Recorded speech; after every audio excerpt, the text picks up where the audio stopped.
নবীর উপর ঈমান এনেছে। আল্লাহ রাব্বুল আলামিন বলেন আশিদ্দা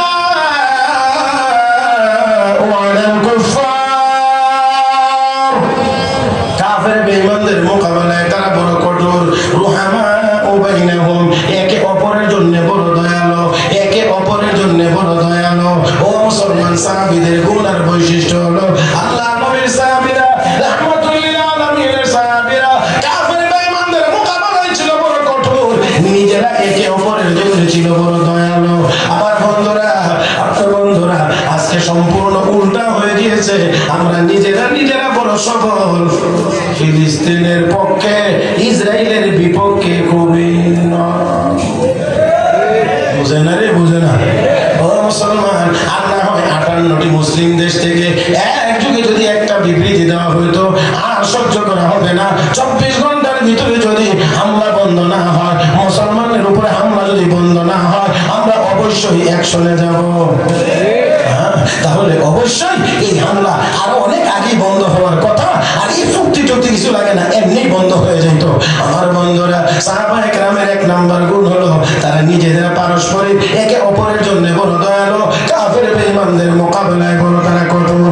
এবার হাদিসের আলোকে দেখেন, আমার নবী বলেছেন মান আহাব্বা লিল্লাহি ওয়া আবগাদা লিল্লাহ, যেই ব্যক্তি আল্লাহর রাস্তে কাউকে ভালোবাসে, আল্লাহর জন্য কারোর সাথে দুশমনি রাখে, নবীর উপর ঈমান এনেছে। আল্লাহ রাব্বুল আলামিন বলেন আশিদ্দা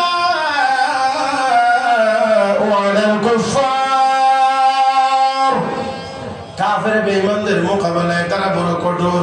রুহামা বাইনাহুম, একে অপরের জন্য বড় দয়ালু, একে অপরের জন্য বড় দয়ালু। ও মুসলমান, সাহাবীদের গুণ আর বৈশিষ্ট্য হলো আল্লাহ নবীর সাহাবীরা রাহমাতুল লিল আলামিনের সাহাবীরা কাফের বেঈমানদের মোকাবেলায় ছিল বড় কঠোর, নিজেরা একে অপরের জন্য ছিল বড় দয়ালু। আমার বন্ধুরা, আপনার বন্ধুরা, আজকে সম্পূর্ণ উল্টা হয়ে গিয়েছে। আমরা নিজেরা বড় সবল, ফিলিস্তিনের পক্ষে ইসরায়েলের বিপক্ষে খুবই বুঝে না রে, বুঝে না। ও মুসলমান, আর না হয় 58টি মুসলিম দেশ থেকে এক যুগে যদি একটা বিবৃতি দেওয়া হইতো আর সহ্য করা হবে না। 24 ঘন্টার ভিতরে যদি হামলা বন্ধ না হয়, মুসলমানের উপরে হামলা যদি বন্ধ না হয়, আমরা অবশ্যই অ্যাকশনে যাব। তাহলে অবশ্যই এই হামলা আরো অনেক আগে বন্ধ হওয়ার কথা, আর এই চুক্তি টুক্তি কিছু লাগে না, এমনি বন্ধ হয়ে যেত। আমার বন্ধুরা, সাহাবায়ে কেরামের এক নাম্বার গুণ হলো তারা নিজেদের পারস্পরিক একে অপরের জন্য বড় দয়ালু, কাফের বেঈমানদের মোকাবেলায় বড় তারা কঠোর। এবার হাদিসের আলোকে দেখেন, আমার নবী বলেছেন মান আহাব্বা লিল্লাহি ওয়া আবগাদা লিল্লাহ, যেই ব্যক্তি আল্লাহর রাস্তে কাউকে ভালোবাসে, আল্লাহর জন্য কারোর সাথে দুশমনি রাখে, এগিয়ে আসতেছে। আল্লাহর হাবিব রাহমাতুল লিল আলামিনের সামনে তারা গিয়ে হাজির। অতঃপর তারা আলোচনা শুরু করেছে। আলোচনার এক পর্যায়ে গিয়ে সিদ্ধান্ত হয়েছে মুহাম্মদুর রাসূলুল্লাহ এবং মক্কাবাসীর মধ্যে 10 বছর মেয়াদী একটি যুদ্ধবিরতি চুক্তি হবে। আওয়াজ করে বলবেন কয় বছর? 10 বছর মেয়াদী। এই 10 বছর মেয়াদী চুক্তি হবে। আমার ভাইরা, কেউ কারো বিরুদ্ধে অস্ত্র ধারণ করবে না, কোনো যুদ্ধ হবে না 10 বছরের ভিতরে, এই মর্মে সিদ্ধান্ত হয়েছে।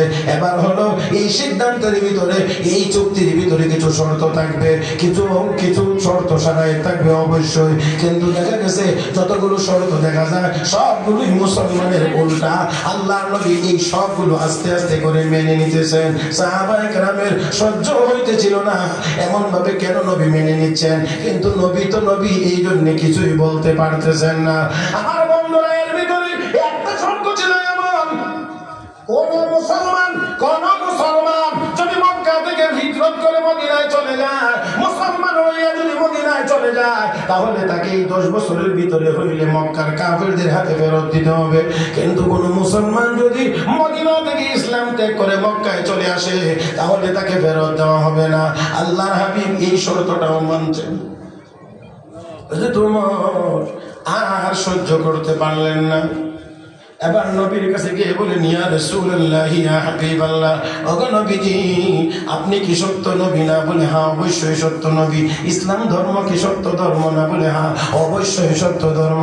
যদি ইসলামের জন্য আমরা জীবন দিয়ে দেব, আমরা শহীদ হয়ে গেলে জান্নাত কি পাবো? না বলে হ্যাঁ, অবশ্যই পাবো।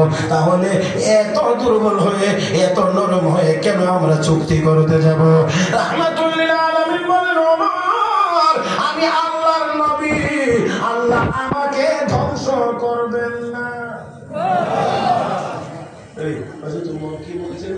বলছেন? হযরত উমরের চেহারা ছিল নবীর তীক্ষ্ণতায় ধরা পড়েছে, ফারাসাতে আম্বিয়া। দলিল প্রমাণ যুক্তি তর্কে পেলে উমরকে মানানো কঠিন হইতে পারে, কারণ এই হালতে মানানো কঠিন হতে পারে। এই জন্য রাহমাতুল লিল আলামিন বলেন, ওমর আমি আল্লাহর নবী, আল্লাহ আমাকে ধ্বংস করবেন না। কারণ এই কথা ছাড়া ওমরকে বোঝানো যায় না। তারপরেও হযরত ওমর ঘুরাইয়া হযরত আবু বকরের কাছে গিয়ে কো, ভাই আবু বকর, উনি কি সত্য নবী না? কথা খেয়াল করেন, নবীকে গিয়ে বলছিলেন আপনি, আর হযরত ওমর আবু বকরের কাছে গিয়ে উনি মানে নবী, উনি কি সত্য নবী না? বলে হ্যাঁ। ইসলাম সত্য ধর্ম না? বলে হ্যাঁ। আমরা যদি ইসলামের জন্য জীবন দিয়ে দিই, শহীদ হইলে জান্নাত পাবো না? বলে হ্যাঁ। তাহলে এত নরম হয়ে কেন চুক্তি করতে যাব? প্রয়োজন হলে জীবন দিব, শাহাদাত বরণ করব, আল্লাহ জান্নাতে চলে যাব, এত নরম হয়ে চুক্তি করব কেন? নবী যেই জবাব দিয়েছিলেন আবু বকর একই জবাব দিচ্ছেন। নবী নিজেকে দেখায় বলছিলেন আমি নবী। হযরত আবু বকর এবার বলছেন, ও ওমর এত উত্তেজিত হইও না, উনি আল্লাহর নবী, আল্লাহ ওনাকে ধ্বংস করবেন না। আমি আপনাদেরকে পরের অংশ বুঝাইতে পারবো না, ওলামায়ে কেরাম জানেন হযরত আবু বকর এবং নবীর সাথে যে সম্পর্কটা ছিল, যে নিসবতটা ছিল, এই নিসবতকে বলা হয় নিসবতে ইত্তেহাদি। এটা আপনাদের না, এটা শুধুই উলামায়ে কেরাম বুঝবেন। এটা ছিল নিসবতে ইত্তেহাদি, যার কারণে নবী বলছেন যেই কথা, হযরত আবু বকর বলছেন একই কথা। ও মুসলমান, আল্লাহর নবী এবার সব মেনে নিচ্ছেন, এখন আর কি করা, কিছুই করার নাই। এবার সর্বশেষ কাগজ আনা হয়েছে, কলম দেওয়া হয়েছে, চুক্তি এবার লেখা হবে। লেখার দায়িত্ব দেওয়া হয়েছে হযরত আলী রাদিয়াল্লাহু তাআলা। খুব ঠান্ডা, হযরত আলী খুব ঠান্ডা মানুষ না? হ্যাঁ, আপনারা কি ঠান্ডা হয়ে গেছেন? তো আরেকটু অ্যাক্টিভ থাকতে হবে। রাজি আছেন না? শেষ করে দিলে ভালো হয়। আমি শেষ করার জন্য প্রস্তুত। হযরত আলী রাদিয়াল্লাহু তাআলাকে কাগজ কলম দেওয়া হয়েছে, শিরোনাম শর্ত সবাই তো পরে, আগে শিরোনাম লিখবেন না? উনি শিরোনামে লিখছেন মুহাম্মাদুর রাসূলুল্লাহ এবং মক্কাবাসীর মধ্যে 10 বছর মেয়াদী যুদ্ধবিরতি চুক্তি। আপনারা কি কথা খেয়াল করছেন? মুহাম্মাদুর রাসূলুল্লাহ এবং মক্কাবাসীর মধ্যে 10 বছর মেয়াদী যুদ্ধবিরতি চুক্তি। এই এতটুকু লেখা মাত্রই এক কাফের লিডার দাঁড়ায় ও আলী, মুহাম্মাদুর রাসূলুল্লাহ যদি আমরা মানি তাহলে তো আর কোনো দ্বন্দ্বই থাকে না, চুক্তিও লাগে না। রাসূলুল্লাহ মানি না দেখেই তো এত কিছু। তো তুমি চুক্তির শুরুতেই লেখছো মুহাম্মাদুর রাসূলুল্লাহ, এই রাসূলুল্লাহ শব্দটা কাটো, লেখো মুহাম্মদ ইবনে আব্দুল্লাহ। কি কাটতে হবে? কোন শব্দ কাটতে হবে? রাসূলুল্লাহ কাটতে হবে। হযরত আলী কলম রেখে দিয়ে একদিনে চোখ বড় করে তাকায়, যে আলীর কলম দিয়ে একবার রাসূলুল্লাহ লেখা হয়েছে, আলীর গর্দান দেহ থেকে আলাদা হয়ে যাইতে পারে, কিন্তু আলীর কলম দিয়ে আর কোনোদিন তা কাটতে পারে না। হে মুসলমান, চুক্তি তো আর হবে না, এখানেই শেষ হয়ে যায়। আমার আপনার নবী এবার এখানেও নরম হয়ে ডাক দেখো, আলী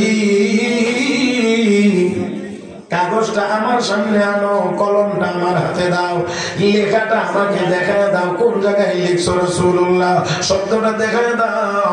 কারণ আমার নবী অক্ষর জ্ঞান মুক্ত ছিলেন। وما كنت تتلو من قبله من كتاب ولا تخطه بيمينك إذا لارتاب المبطلون هو الذي بعث في الأميين رسولا منهم يتلو عليهم آياته ويزكيهم ويعلمهم الكتاب والحكمة وإن كانوا من قبل لفي ضلال مبين.